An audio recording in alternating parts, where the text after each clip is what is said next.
આ શું પાણીમાં દીવા કરવાના હે? ના ભાઈ ના. આ જો પૂઠું ગોળ ગોળ કાપી નાખ્યું, આ સ્ટેન્ડ મૂકી દીધું અને વચમાં નાખી દીધી દિવેલ અને આમ તો પાણી ના જ કહેવાય. અને હવે નાખી દીધું પાણી અને ઉપર નાખી દીધું તેલ.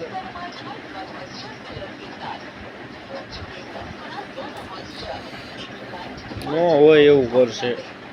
ન હોય નહીં, આ મજા આવે, દીવા મસ્ત થઈ જશે. કરે જો કરે કલર દઉં ને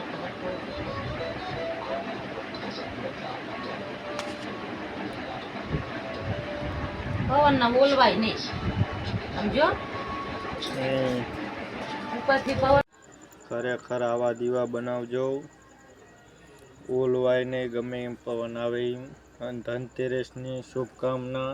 2 દી પછી દિવાળી છે, આવા દીવા બનાવવાના. આવા દીવા બનાવવાના. ઓલવાય નહીં, ખરેખર નો ઓલવાય. જો પવન ગમે એવો હોય તો એમ જ દે, આમ જ દે ના. જો નો ઓલવાય, પવન હોય ને તો અંદર આવે ને એટલે